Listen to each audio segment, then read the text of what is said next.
Baryo na chismosa ako? Ha? May sinasabi ba ako tungkol sa'yo? Oo! Marami nagsabi sa akin na ikaw daw nagkakalas Sino mo. nagsabi? Sa aling bebang! Saan mo narinig? Sa kanila! Eh, totoo naman talaga na chismosa ka. Ganun pala. Hoy, teka lang! Anong ginagawa mo sa nanay ko, ha? Huwag ka mag-isaw sa Hoy! bata! Ikaw naman! Tama na! Ayop ka! Tama na! Patalasan na yung nanay ko! Ayun pa! Tama na yan! Tama na! Ano? Tama na! Tama na! Tama na! Wala kang karapatan na sakta yung nanay ko, ha? Teka lang! Ano ba talaga nangyayari, ha? Sinasaktan niya yung nanay ko. O, sandali! Tinaan muna natin Hindi, ang ikaw! pangalas, no? Ikaw! Ng nanay mo. Sandali lang! Ganito, para matapos yung away nyo, kakausapin natin si Kapitana. O sige! Sige, tara! Bakit nga ba kayo narito? Okay. Ay, ganito yan kasi, Kap. Habang nagwawalis ako, sinugod niya ako sa bahay. Eh, kasi naman, pinagkakala niya sa ating bahay. Nachismosa daw ako. Eh, hindi ko naman siya pinagchichismosa. Totoo naman, di ba? Chismosa ka. Ikaw nga bata ka. Bata pa daw. Anong malam ka sa matatanda? Eh, wala naman siyang ebidensya nga ako nagsabi. Eh, siya yung tinuturo sa akin ng mga ano. Ba't nagagalit ka? Totoo naman. Chismosa ka. Ikaw bata ka. Hindi ko pinakita ng magulang mo na maayos. Wala akong pakialam. Gusto ko munang marinig ang bawat panig sa inyo. Muna kayo. Wawalis ako, bigla siyang sumugod sa bahay. Tapos galit na galit. Sino namang hindi susugod sa inyo? Ipinagkakalat yung mga chismosa ko. Mrs., manahimik ka po muna kasi gusto ko muna pakinggan yung panig nila. At pagkatapos nila, ikaw naman po yung pakikinggan ko. Ipagpatuloy niyo po. At higit sa lahat, trespassing ka. Kasi sinugod mo mama ko. How dare you?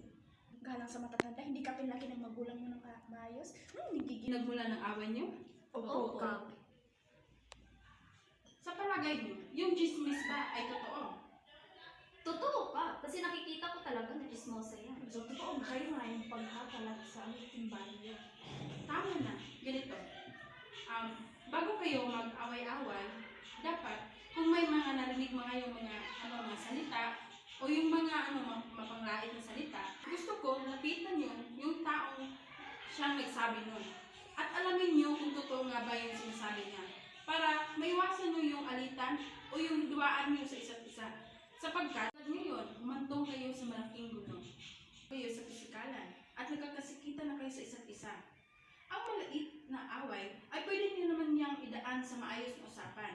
Sapagkat sa pamamagitan niyan, makamit natin yung pagkakaunawaan sa isa't isa. Dahil magkapitbahay na kayo, di ba?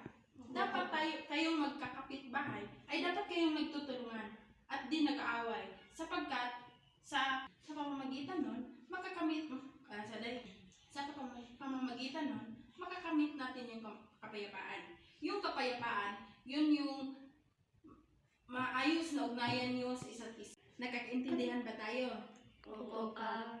Ang may papayo ko lang sa inyo, dahil yung chismis nyo, wala yung patunay na totoo. Lalong-lalo ko na iha. Dapat marunong kayong respeto sa mas nakakatanda sapagkat Patawad sa inyong dalawa pagkat hindi ko nakontrol ang aking emosyon at naging padalos-dalos ako sa inyo. Pasensya na din. Pasensya na din po at nasaktan ko.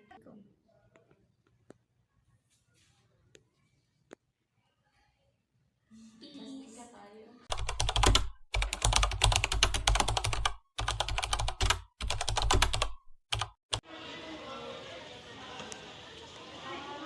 Ay, kailangan ko na palang ibigay yung pera sa barangay Don Jose. Shaira, pakitawag na si Shane. Shane?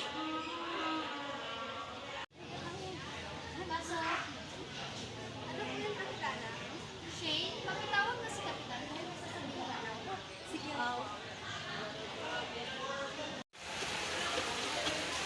Magandang umaga po, Kamaganda. Napatawag na po pala kayo ni Mayor. Sige.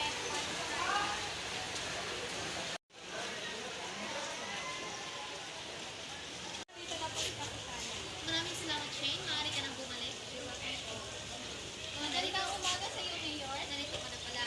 O, ito na yung budget sa kasada doon sa Donce. Nais kong ibigay ito sa iyo ngayon. Okay.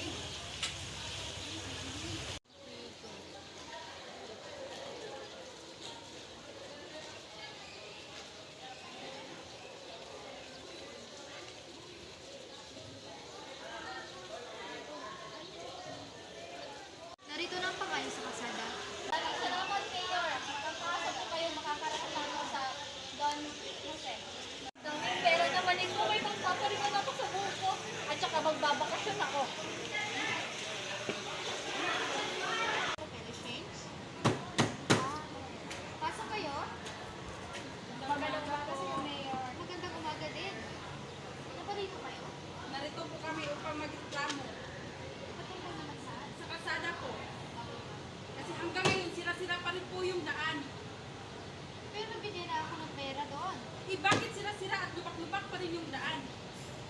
Hindi ko alam kung paano yan nangyari. Ngunit ipapatawag ko ang kapitana at nang sa gayon ay marisolba natin ang isang problema. Ngunit bago yan, nais ko munang pakitaan kayo ng resibo na nagpapatunay na nagbigay ako ng pera. Ano? No?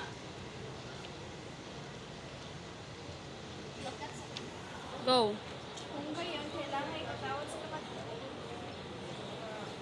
Kung gayon, kailangan ipatawag si Kapitana para marisolba ito. Oo nga. Huwag kayong magkalala dahil gagawin ko ang lahat ng aking makakaya na sa gayon ay masolba natin ang isang problema. Aasahan po namin ang iyong pangako, Mayor. Matutupad. Salamat po, Mayor. Pasensya po sa bayan. Shane, saan gusto na tawagin mo ang kapitana ngayon? Pasok. Magandang umaga sa iyo, Mayor. Magandang umaga, kapitana. Opo ka. May nagreklamo dito kanina patungkol sa kasada sapagkat sira pa rin ito. Di ba nagbigay naman ako ng pera? Nasaan yun? Pasensya na po, Mayor. Nagamit ko ito sa personal na Sinabi ko bang gamitin mo ito sa personal na iyong pangangailangan? Ngunit bakit mo yan ginawa? Sa mga personal na pangangailangan ko po, Mayor. Sinabi ko bang gamitin mo ito sa personal na iyong pangangailangan? Hindi po. Ngunit bakit? Kasi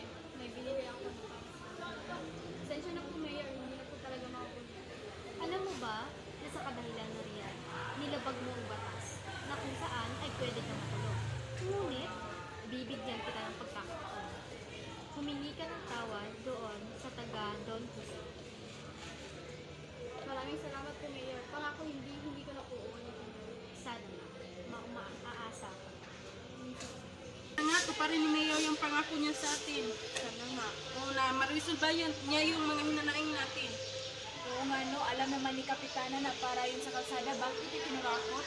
Oo nga, dapat iniisip niya na dapat yun ipaayos sa kasada kasi kitang-kita naman na sila-sila na talaga yung daan natin.